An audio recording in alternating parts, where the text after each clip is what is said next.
करोगे जो कर्म तुझे नहीं करना चाहिए। भगवान बुद्ध के समय में एक ब्राह्मण था, खेत का रोपाई करवा रहे थे मजदूर के द्वारा, और भगवान बुद्ध उसी रास्ते से जा रहे थे भिक्षुओं के साथ। तो वह सेठ जी गया और भगवान बुद्ध को प्रणाम करते हैं। भगवान बुद्ध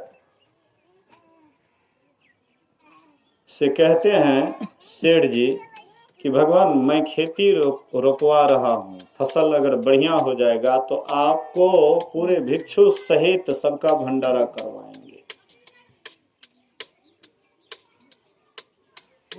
एक महीने के बाद भगवान बुद्ध फिर उसी रास्ते से आ रहे थे। वह ब्राह्मण खेत के आर पर बैठ करके आंख से आंसू बह रहा था, रो रहा था। भगवान बुद्ध गए वहां ब्राह्मण के पास, ब्राह्मण से कहते, ब्राह्मण क्यों दुखी हो, क्यों आंसू बहा रहे हो? बोले कि भगवान क्या कहेंगे, आपको जो बोले थे, निमंत्रण दिए थे, फसल बढ़िया होगा तो पूरे भिक्षु सहित आपका भंडारा करवाएंगे, लेकिन सब फसल दह गया। बाबा भगवान मैं लूट गया। भगवान कहते हैं कि जानते हो ब्राह्मण, तुम्हारे दुख का क्या कारण है? बोले कि नहीं बनते। बोले कि तुम्हारे दुख का कारण है तृष्णा।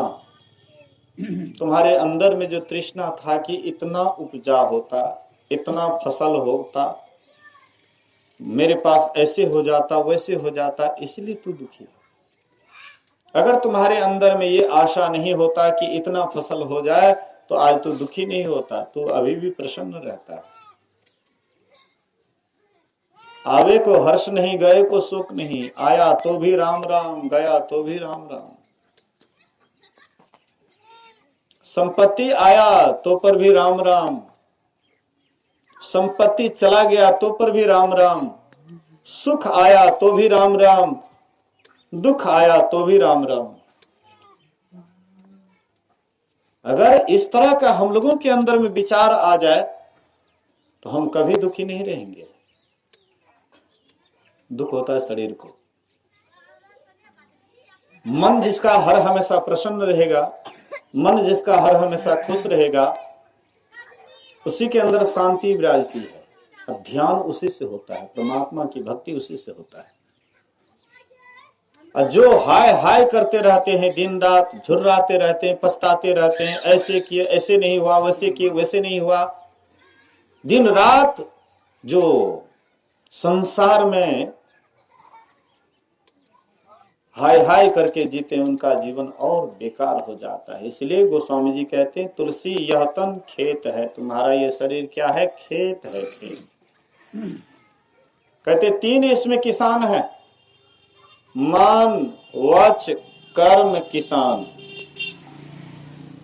कर्म 3 तरह से होता है, मन से, वचन से, कर्म से। मैंने कहा कि मन से आप अगर शुभ किसी का सोचते हैं, हाँ, मने मन शुभ विचार लाते हैं, अच्छा विचार लाते हैं, आपका देखिएगा उस समय मन कितना अच्छा रहता है, शांत रहता है। अच्छा चीज सोचिएगा तो मन आपका बहुत अच्छा रहेगा, बहुत शांत रहेगा। एक कुम्हार भाई चिलम बना रहा था ना, बोलिए श्री सद्गुरु। पहले के लोग ज्यादा पीते थे ना, पहले के लोग हुक्का चिलम ज्यादा यूज करते थे। गुड़गुड़ा, बुढ़ आदमी देखते थे एकदम गुड़गुड़ा में मारते रहता था सूंड। और बहुतों का ये सब छूट गया है। तो महात्मा जी बगल से गुजर रहे थे, वह चिलम बना रहा था। तो महात्मा जी वह कुम्हार भाई से कहते हैं, कुम्हार भाई क्या करने जा रहे हो? बोले कि चिलम बनाने के लिए जा रहे हैं। बोले कि छोड़ दो चिलम। चिलम का हृदय जलता है, और जो उसमें आग डाल करके पीता है उसका भी हृदय जलता है, दोनों का हृदय जलते रहता है। इसलिए चिलम मत बनाओ, सुराही बनाओ। सुराही सुंदर राह, सुंदर रास्ता, सुराही बनाओ, सुंदर रास्ता वाला काम करो।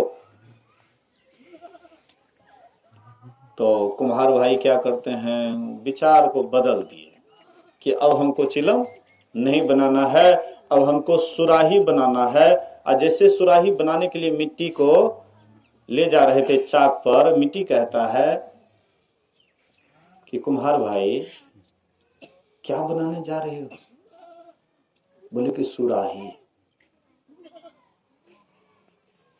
बोले किसान भाई, हाँ कुम्हार भाई, तुम्हारा तो विचार बदला, लेकिन मेरा तो अब जीवन ही बदल गया। तुम्हारा विचार बदला, लेकिन मेरा अब जीवन ही बदल गया। पहले मेरा भी हृदय जलते रहता, दूसरे के हृदय को भी जलाते, अब मेरा भी हृदय ठंडा रहेगा, ठंडा ठंडा पानी उसमें रखा जाएगा, मेरा भी हृदय ठंडा, और जो वे ठंडा पानी पिएंगे उनका भी हृदय ठंडा। बोलिए श्री सद्गुरु। तो विचार जैसे बदलता है, हमें सुराह मिलता है, अच्छा मार्ग मिलता है, सुंदर रास्ता मिलता है। जब तक लोगों का विचार नहीं बदलता है, सत्संग के तरफ भी पैर लोगों का नहीं बढ़ता है, याद रखिएगा। सत्संगी हो भी जाता है, दीक्षा ले भी लेते हैं, लेकिन फिर भी विचार उसका अगर सही नहीं है, सुंदर विचार को वो स्थान नहीं देते हैं, अच्छा विचार को स्थान नहीं देते हैं, शुभ कर्म का स्थान नहीं देते हैं, सुविचार उनके अंदर नहीं आता है, तो पैर भी सत्संग के तरफ नहीं बढ़ता है। इसलिए गोस्वामी जी कहते हैं, यही सर आवत अति कठिनाई, राम कृपा बिनु आहि न जाहि। गोस्वामी जी कहते हैं, यही सर, सर मतलब होता है तालाब, इस तालाब में मतलब सत्संग रूपी तालाब में डुबकी लगाना सबके बस की बात नहीं है। जिसके विचार, सुंदर विचार जिनका साथ देता है, अच्छा विचार साथ देता है, तब उसका पैर बढ़ता है सत्संग की तरफ।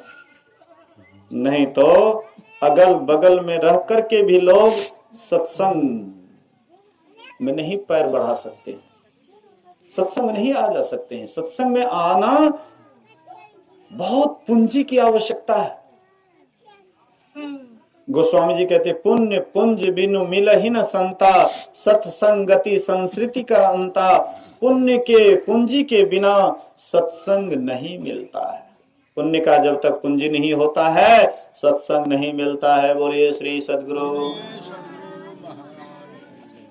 हम लोग भी पहले जीवन में, पूर्व जन्म में खूब गए ई देवालय, खूब गए ऊ देवालय, खूब गए बोल बम, खूब गए इधर तीर्थ उधर तीर्थ, ई भगवान ऊ भगवान, मतलब बहुत पुण्य किए, विशेष पुण्य किए, तब अब हम लोगों का मन सत्संग में लग रहा है। नहीं तो सत्संग में मन जल्दी सबका नहीं लगता है। हाँ, नाच में लगता है मन, ड्रामा में लगता है मन, ऑर्केस्ट्रा में लगता है मन, हर जगह लगता है मन, टीवी देखने में मन लगता है, मोबाइल देखने में मन लगता है, लेकिन सत्संग सुनने में सबका मन नहीं लगता है। इसीलिए कि उनके पास में पुण्य की उतना पूंजी है ही नहीं, तो सत्संग में पैर कैसे बढ़ाएंगे। और जिसका पैर बढ़ता है उनके अंदर सुविचार आता है, सुंदर विचार आता है, अच्छा विचार आता है। लोग कहते हैं कि सत्संगी ऐसे हैं वैसे हैं। अरे बाबा, ऐसे हैं या वैसे हैं, तुम एक बार जाकर के तो देखो कैसे हैं। तो संत महात्मा कहते हैं कि तुलसी यह तन खेत है, यह शरीर क्या है, खेत है। मन वचन, मन वचन।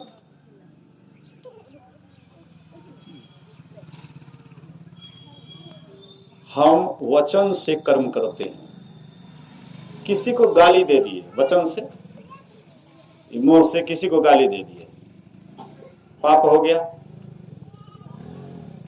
और उसी जगह पर इसी मुंह से भगवान का नाम ले लिए, गुरु का नाम ले लिए, हैं?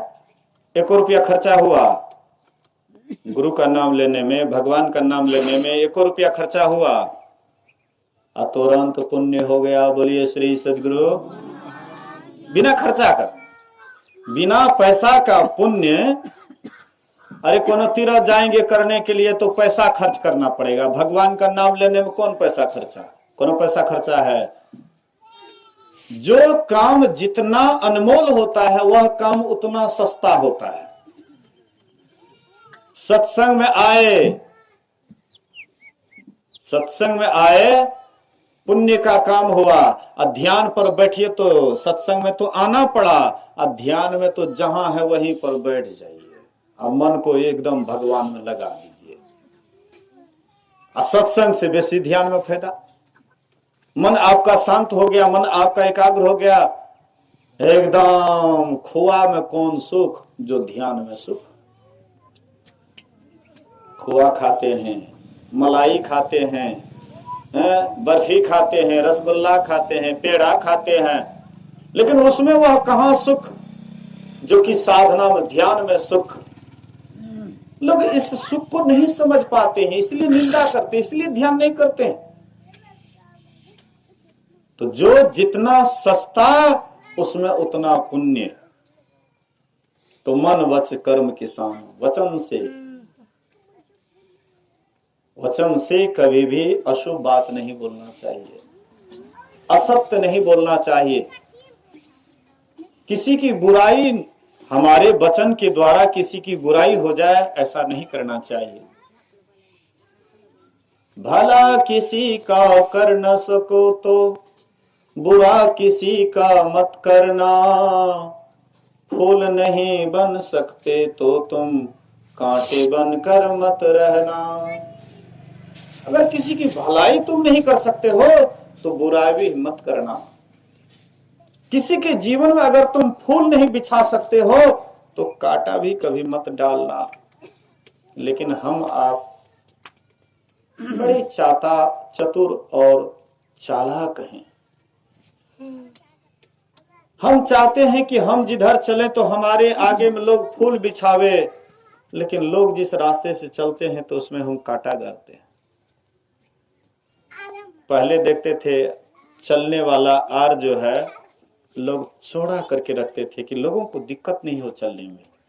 आज लोग आर को छांट लेते हैं, उसके बाद बगल में कांटा गाड़ देते हैं कि गिरेगा तो भले कांटा गिरेगा। रास्ता लोग बंद करते हैं कि इसको चलने के लिए नहीं देंगे, देखते हैं क्या कर लेता है। मतलब आपके पास में थोड़ा पूंजी हो गया है, अब अहंकार में आप फूले जा रहे हैं।